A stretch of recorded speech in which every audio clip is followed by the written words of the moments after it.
se ve el panorama en Colombia. Así se ve como un cruce de vías, un cruce de caminos. Así se ve respecto a la situación político y social que se vive, afectada por violencia política en Colombia, las persecuciones sociales. Hay un complejo escenario social y político que está atravesando Colombia. Está asignado por la incidencia de los acuerdos de paz y los conflictos. Hay la alianza y la coalición, hay alianzas y coaliciones políticas en este momento por los bloques de derecha y los bloques de izquierda. Y continúan fraguándose las alianzas. El país hoy está polarizado en Colombia, está polarizado. Los aspectos sociales e históricos hacen que la moral esté en continua transformación. Las ideas que en un momento determinado de la historia se tomaron como válidas, luego de un proceso de evolución social, empiezan a ser cuestionadas. En estos días, en una emisora prestigiosa de este país, estaba escuchando a una psicóloga cuestionando los valores en los cuales nosotros fuimos formados. Ahora, hay valores que nos enseñaron que hay que, de alguna manera, examinar. Pero ella estaba diciendo que usted y yo, por ejemplo, un hombre podía tener 2, 3 mujeres y amarlas de la misma manera. Estaba diciendo esa situación. Y cuestionaba el hecho de que al casarme con mi esposa, yo me casé con ella hasta que la muerte nos separa. Y estaba cuestionando eso y decía que eso era un valor más de la cultura y no de lo que Dios dice o de la palabra del Señor enseña. Pero hoy el país está polarizado, pero también hoy al interior de la iglesia se vive un dualismo moral. Se vive un dualismo moral. Hace falta un alto porte moral fundamentado en la fe, en una fe firme que mantenga los ojos puestos en el Señor. La fe cristiana hoy se vive de cualquier manera. Uno encuentra hoy creyentes ambivalentes en su fe. Hoy dicen creer en el Señor, pero en la práctica su vida no responde a lo que dicen creer, no concuerda con las demandas divinas. Van a la iglesia a rendir culto al Señor e igualmente a ídolos, igualmente a imágenes. Le da lo mismo ir a la iglesia como irse un fin de semana a embriagarse, ir a adorar al Señor y vivir en adulterio de cualquier manera. Una vida de inmoralidad. Dedican más tiempo hoy a las redes sociales que a las escrituras. En los capítulos del 1 al 5, previos al capítulo 6 de Isaías, uno encuentra la condición en la cual estaba viviendo el pueblo de Dios. Isaías profetizó exactamente a Judá, pero en los capítulos del 1 al 5 Isaías hace una descripción de la maldad de Judá. Capítulo 1, versículo 2 dice: crié hijos, los engrandecí y ellos se rebelaron contra mí. Pero en el mismo capítulo 1, versículo 4 dice: oh gente pecadora, pueblo cargado de maldad, generación de malignos, hijos depravados, dejaron a Jehová, provocaron a ira al Santo de Israel, tornáronse atrás. Y si uno mira el mismo capítulo 1, pero el versículo 21, miren lo que el profeta Isaías está proclamando o anunciando a todo un pueblo. Capítulo 1, versículo 21 dice que la ciudad que una vez fue fiel se ha convertido en ramera. Escuche eso. Ay, Dios del cielo, ¿hasta dónde había llegado esa actitud del pueblo? Y en el capítulo 5, versículo 1 y 2, Isaías habla de un viñador que es Dios. El viñador es Dios. Habla de una viña. El viñador es Dios.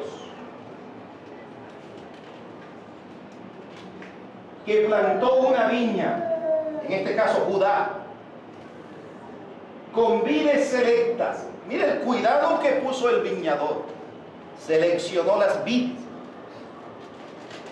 esperando que rindiera uvas o que diera uvas. Pero llevó uvas silvestres, dice así, literalmente. En estos capítulos, el profeta Isaías expresa su entendimiento de la situación en la que tuvo que ministrar.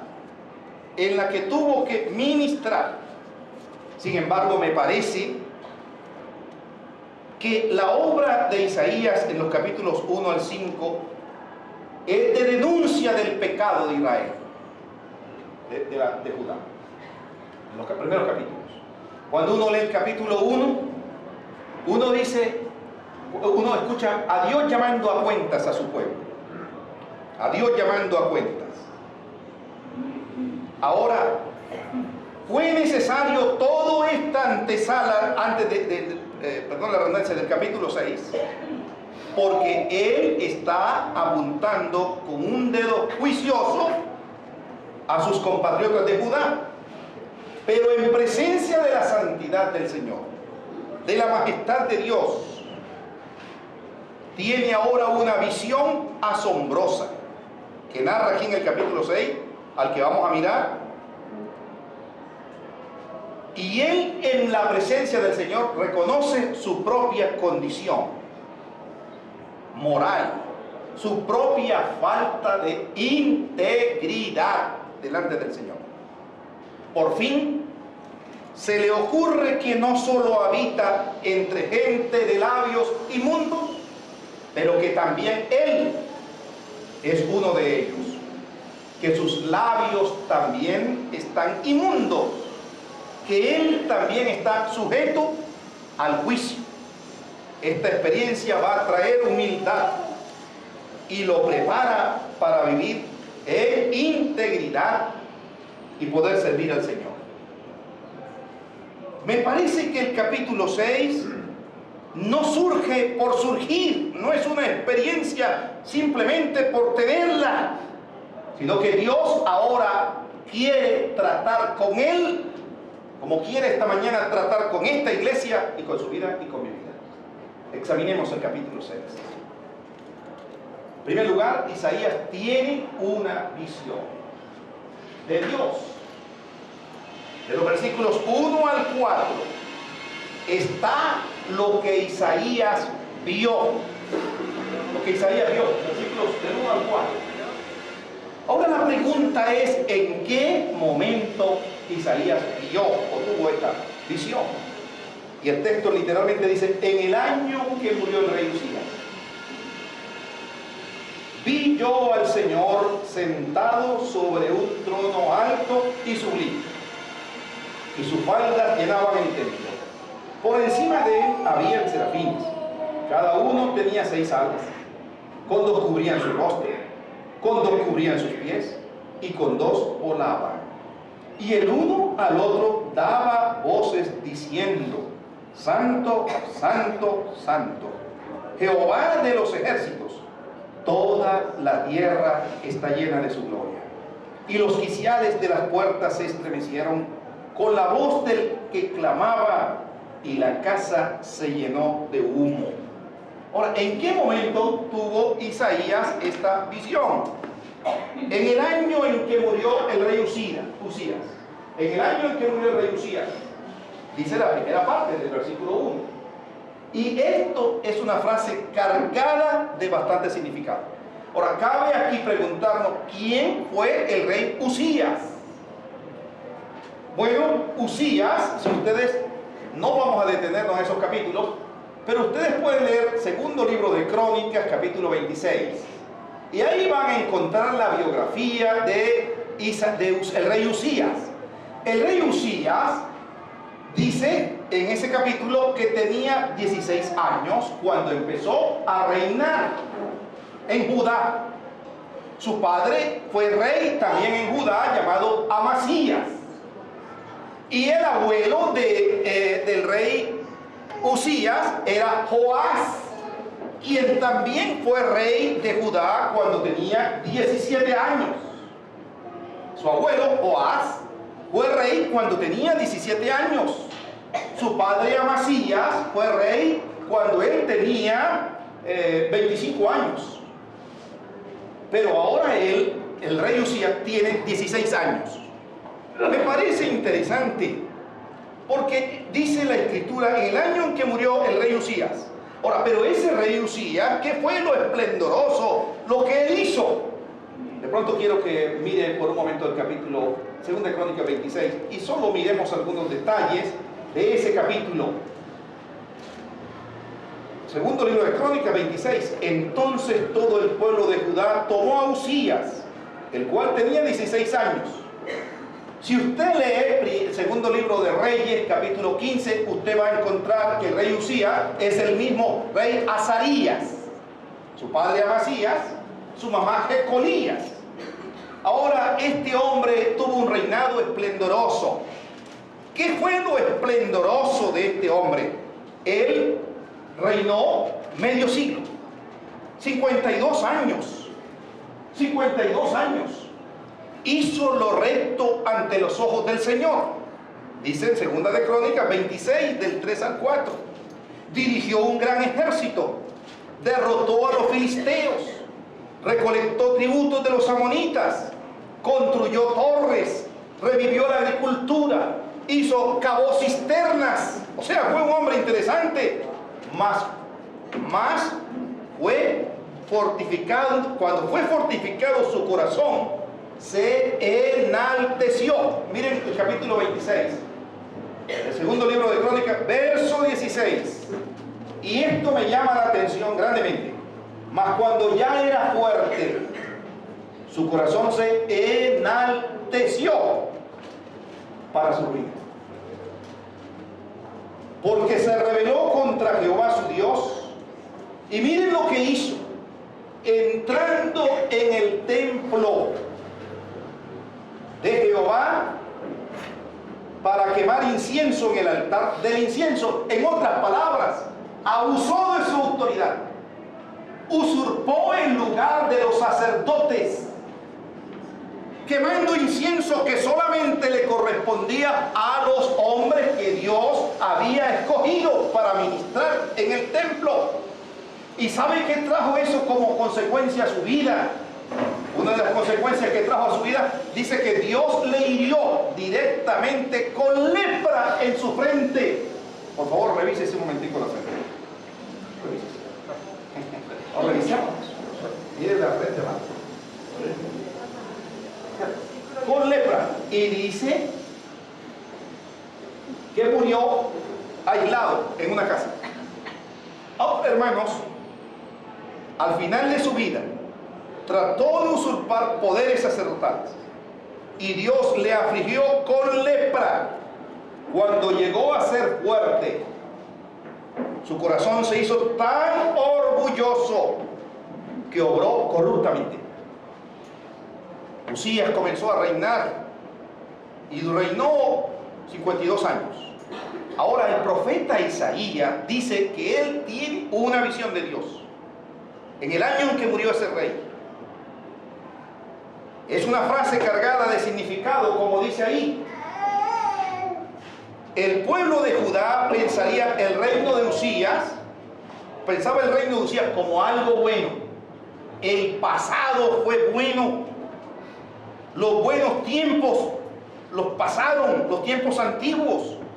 Pero Isaías tiene una gran razón para estar tal vez desilusionado por la muerte del rey Usías, porque un gran rey acaba de fallecer, o fallece, porque su vida ha terminado trágicamente. Pero ¿dónde está el Señor en todo esto? ¿El reino seguirá siendo seguro, o estando seguro, con Usías o sin Usías? Porque el reino seguirá estando seguro aun cuando Usías no siguiera reinando. Ahora, ¿qué dice él? ¿Cuáles fueron las características de esa visión? Isaías pudo ver al Señor sentado sobre un trono. Eso indica posición. Eso indica la supremacía de Dios. El salmista en el Salmo 47, versículos 8 y 9 dice: reinó Dios sobre todas las naciones. Se sentó Dios sobre su santo trono. Porque de Dios son los escudos de la tierra. Él es muy exaltado. Así que el hecho de ver a Dios sobre un trono está mostrando la supremacía, la posición de Dios. Y no solo eso, él pudo ver que el manto del rey llenaba todo el templo. Y eso muestra el despliegue de la majestad del cielo hasta la tierra. Dios habita en todo lo que es en el cielo y en la tierra. En todo lugar habita Dios. Pero también observa una corte angelical. Una corte angelical. Ahora pasa a un segundo plano. Hay un segundo escenario. No lo que vio, sino ahora lo que él escucha o oye. Tiene una comprensión de la santidad de Dios. Y en el versículo 3 dice: y el uno al otro daba voces, los serafines, diciendo: santo, santo, santo, Jehová de los ejércitos, toda la tierra está llena de su gloria. Los serafines son seres angelicales, un tipo de ángeles que están adorando al Señor. Celebran su santidad con un énfasis: santo. La palabra santo, kados, significa separar, significa lo que produce terror y temor por su incomprensibilidad, aquello que es admirable y de sumo valor. Eso es santo. Así que delante de la presencia del Señor, él está sintiendo también temor, terror, literalmente miedo. Pero dice: santo. Ellos entonaban, los ángeles decían: santo, santo, santo, Jehová de los ejércitos. ¿Qué significa esa expresión? Jehová de los ejércitos. Dios de los ejércitos es un título divino, antiguo y solemne, que expresa la excelsa y universal potencia de Dios. Dios habitando en medio de su pueblo. Pero no solamente es Jehová de los ejércitos, es soberano en los cielos, no, en la tierra también Dios es soberano. Eso expresa la soberanía de Dios sobre el cielo y la tierra, sobre la naturaleza, sobre Israel y sobre los pueblos paganos. Jehová de los ejércitos comprende tanto el ejército de Israel como las estrellas del cielo, del universo. Y dice también, los ángeles decían en su canto: llena está toda la tierra de su gloria. Aquí la palabra gloria es kabod, peso. Eso, al expresar eso, toda la tierra está llena de su gloria. La gloria es la manifestación externa de la majestad de Dios, de la santidad divina. La gloria es la revelación de la santidad. Nadie ha visto al Señor, dice en el Antiguo Testamento también. Hablando de Moisés, dice que Moisés, Dios lo llamó en medio de una zarza que ardía, Y cuando Dios lo llama en medio de la zarza, le dice: Moisés, quítate las sandalias porque la tierra donde estás es santa. La tierra no es santa porque Moisés la esté pisando. La tierra es santa porque Dios habita en medio de ella. Usted y yo somos santos no por nuestra propia fuerza, somos santos sencillamente porque Dios es santo. Primera de Pedro capítulo 1 versículo 16 dice: sed santos porque yo soy santo. Así que somos santos no por nuestro propio esfuerzo, somos santos no por tener buenos valores, buenas costumbres. Hay gente que no viene a la iglesia y tiene buenas costumbres, buenos valores. Pero ¿sabe lo que nos hace santo? Es que el Dios que creó el cielo y la tierra habita en tu vida y en mi vida. Tanto que Pablo dijo que nuestro cuerpo es templo del Espíritu Santo. De esta primera parte, de la visión majestuosa que tuvo Isaías, ¿qué reflexión podemos tener o sacar de aquí? En primer lugar, el reino seguiría estando seguro aun cuando Usías ni siquiera esté reinando. Lo otro que podemos sacar de aquí es que no podemos estar en la presencia del Señor sin adorarlo. Usted y yo no podemos estar ante la majestad del Señor, no podemos estar en su presencia y no adorarlo. Dios es honrado. Debemos celebrar su santidad, lo que Dios es, y lo que están haciendo los serafines es adorando la majestad del Señor. Pero algo más, estando en su presencia, nosotros debemos ser reverentes ante el Señor. ¿Sabe qué hacían los serafines? Dice que con 2 alas cubrían su rostro, con 2 cubrían sus pies y con 2 volaban. Esta imagen me hizo acordar del colibrí, me hizo acordar esta imagen de estos serafines. Pero noten algo, estos serafines no son guardaespaldas, no están protegiendo al Señor. Lo que están haciendo es rindiéndose delante del Señor, que es santo y majestuoso, y cubren su rostro y todo, prácticamente sus pies. ¿Sabe por qué? Porque están reconociendo quién es el Señor. Él es el Señor. Él les hizo a ellos, pero a nosotros nos hizo a su imagen y semejanza. Eso fue lo que vio Isaías. En segundo lugar, lo primero lo que él vio, ahora lo que oye. Versículo 5. En el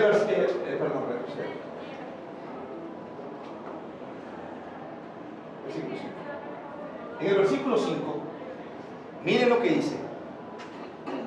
En el versículo 1 y 2 está lo que Isaías vio, lo que vio, versículo 1 y 2. En el versículo 3 y 4, lo que Isaías escuchó, oyó. Ahora en el versículo 5 está lo que hizo Isaías, estando ante la presencia del Señor. Versículo 5. En el versículo 5 dice: entonces dije. Entonces, como consecuencia de ay de mí. Aquí en segundo lugar hay un reconocimiento de su propia condición. Hay una reacción del profeta, y la reacción del profeta es de terror, de angustia, de miedo. ¡Ay de mí, que soy muerto!, dice la Escritura. ¡Ay de mí, que soy muerto! Porque siendo hombre inmundo de labios y habitando en medio del pueblo que tiene labios inmundos, han visto mis ojos al Rey, Jehová de los ejércitos. El verbo hebreo aquí, nitmeoti, que expresa la reacción de él ante el Señor, puede tener 2 sentidos. Estoy perdido ante majestuosa visión que ha tenido, está perdido. O la otra actitud, también callé. Así que delante del Señor, él puede reconocer cómo está su propia vida. ¿Cuáles las razones para su condena? Para él sentirse así. Y dice claramente el versículo 5, siendo hombre inmundo de labios y habitando en medio de pueblos que tienen labios inmundos, han visto mis ojos al rey, estoy perdido. El primer énfasis depende de la concepción según la cual ninguna criatura puede ver el rostro de Dios. El segundo énfasis, también callé, está relacionado con la impureza de los labios, indignos de proferir plegaria delante del Señor, ante la santidad de Dios. Isaías se da cuenta que su vida está lejos de ser limpia, que está condenado a morir. Reconoce su indignidad personal en presencia de un Dios santo que le conmueve. Y la razón es porque siendo hombre inmundo de labios y habitando en medio de un pueblo que tiene labios inmundos. Escuche, en los primeros capítulos él está profiriendo juicio a un pueblo que tiene labios inmundos, pero ahora reconoce que no solo el pueblo tiene labios inmundos, sino que él también está en igual condición que el pueblo. Eso sucede a veces, no sucede a nosotros. ¿Cuántas veces pensamos que nosotros somos más santos que los otros? Que la comunidad, que los que no son, que los que no están. A veces es fácil ver la paja en el ojo ajeno, pero no nos examinamos a nosotros mismos.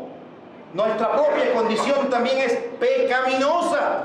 Todo hombre nacido de mujer, excepto Jesús, todos somos pecadores. Por cuanto todos hemos pecado, estamos destituidos de la gloria de Dios.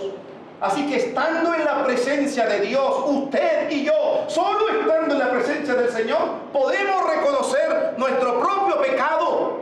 Como dijo el salmista, si no hubiera yo mirado a mi propio corazón, Dios no me habría escuchado. Si yo no hubiera mirado mi propia vida, si no hubiera hecho un examen a mi propio corazón. El salmista también en el Salmo 51 dice, contra ti solo he pecado y he hecho lo malo delante de tus ojos. David también reconoce eso. Labios inmundos significa el estado de culpa en que se encuentra la persona. No son solo sus labios, sino todo su ser. Porque de la abundancia del corazón habla la boca. Mas lo que sale de la boca del corazón sale. Sus labios comunican lo que hay dentro del corazón. Isaías habla confesando su culpabilidad. Le asombra su propia falta de santidad.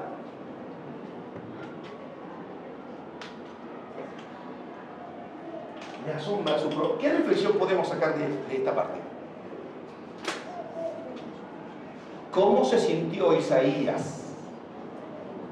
¿Cómo se siente usted ante la presencia del Señor? ¿Usted reconoce su condición pecaminosa?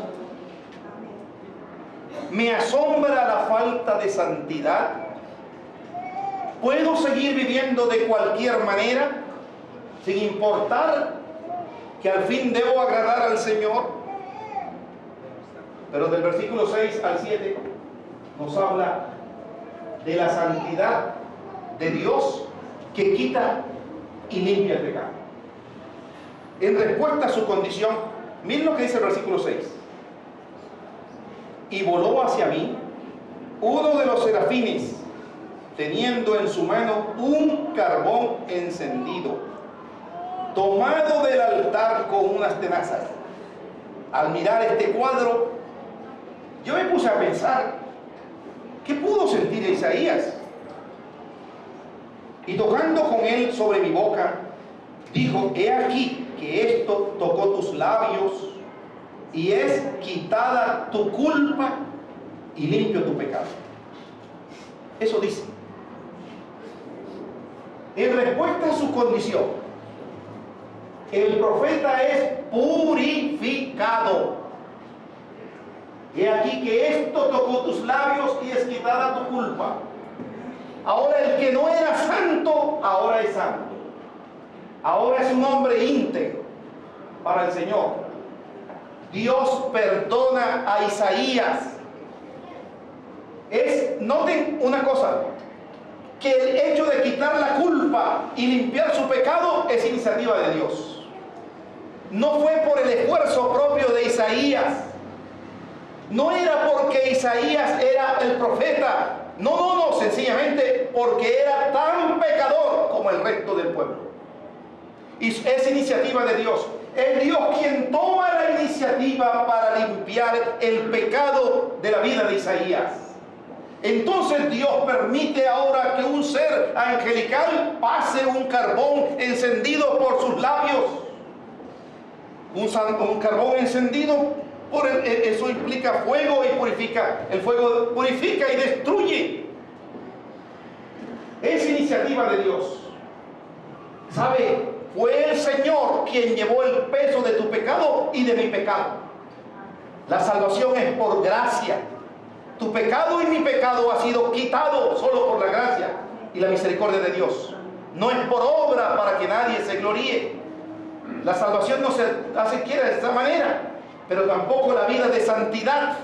Es por la gracia y la misericordia del Señor. No es por un esfuerzo de valores morales que usted y yo vivamos. Es sencillamente porque el Señor vive en su vida y en mi vida, que nos capacita para vivir y agradarle a Él tal como el Señor quiere. Es iniciativa divina el quitar la culpa y limpiar de pecado. Es purificado y preparado Isaías para cumplir una misión. Y noten lo que dice el versículo 8. En el versículo 8 dice: después oí la voz del Señor. ¿Después de qué? Después de él haber sido limpiado y purificado, oí la voz del Señor que decía: ¿a quién enviaré? ¿Y quién irá por nosotros? Entonces respondí yo: heme aquí, envíame a mí. ¡Qué maravilloso!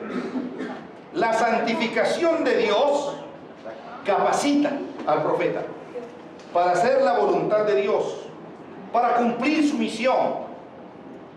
Ahora está en capacidad de oír, pero no solo de oír, sino también de obedecer. Así que ustedes, hermanos, y yo necesitamos permitir que nuestra vida pueda ser limpiada, santificada. Si hay algo, una nube de pecado que lo separa a usted y me separa a mí de Dios, tenemos que permitir que el Señor trate con nuestra vida, con nuestro carácter.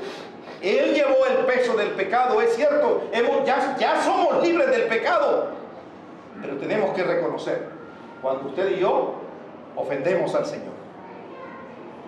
Ofendemos al Señor. ¿Cuál es la reflexión? El quitar la culpa y limpiar el pecado es iniciativa de Dios. La santidad es posible por la gracia de Dios. Y hay que oír la voz del Señor para responder. ¿A qué conclusiones podemos llegar de este pasaje? La santidad tiene que ver con el carácter de Dios, con lo que Dios es. En Él no hay seña de pecado. Ante la presencia de Dios, el pueblo e Isaías son pecadores. Pero solo Dios toma la iniciativa de perdonar y hacerle partícipe de su santidad. Hoy nosotros, aquí, necesitamos rendir nuestra vida ante un Dios que es santo y poderoso, que puede transformarnos por muy pecadores que seamos. Necesitamos un encuentro personal con el Señor. Necesitamos rendirnos ante la majestad del Señor y estar dispuestos a que Él trate con nosotros, pero que nosotros podamos oír su voz. Aunque el pecado esté en su vida y en mi vida, quiero decirle, aunque usted esté viviendo conforme a Dios no le agrada, hay un Dios que es todopoderoso para ayudarle, para fortalecerle, para perdonarle y cambiar su destino. Que el Señor nos ayude a serle fiel y amarle cada día de nuestra vida. ¿Por qué no inclina su rostro? Y le dice en esta mañana al Señor: Señor, tal vez como el profeta Isaías, yo estoy en la necesidad que tú trates conmigo, Señor, que me ayudes. Isaías tenía que enfrentar a un pueblo difícil, al que Dios le anticipa eso. Pero algo interesante, antes de ir a enfrentar a ese pueblo tan difícil, Dios quería tratar con él. Dios quiere tratar contigo y conmigo. Reconozcamos cuánta necesidad tenemos del Señor. Señor, en esta mañana estamos ante tu presencia, reconociendo cuán pecadores somos. Pero tú no eres un Dios distante. Tú habitas en todo el universo, pero también habitas en este lugar, en nuestra propia vida, Señor. Y te rogamos esta mañana, Señor, que examines nuestra vida.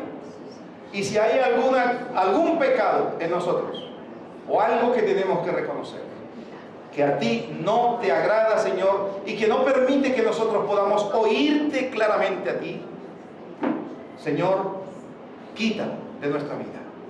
Y nos rendimos ante ti, y que tú, Señor, obres de tal manera en nuestro corazón que quites de nuestra vida todo lo que no te agrada, Señor. Muchas gracias, Señor. Ayuda a cada uno de nosotros. Ayuda a la iglesia. Ayuda a esta nación, que cada día, Señor, se centra más en el humanismo, en el secularismo, en un relativismo moral, Señor. Pero nosotros queremos mantener los ojos puestos en el Dios que Isaías puso sus ojos, que está por encima de cualquier silla, que está sentado en el trono y habita en medio de nosotros. En Cristo Jesús. Amén.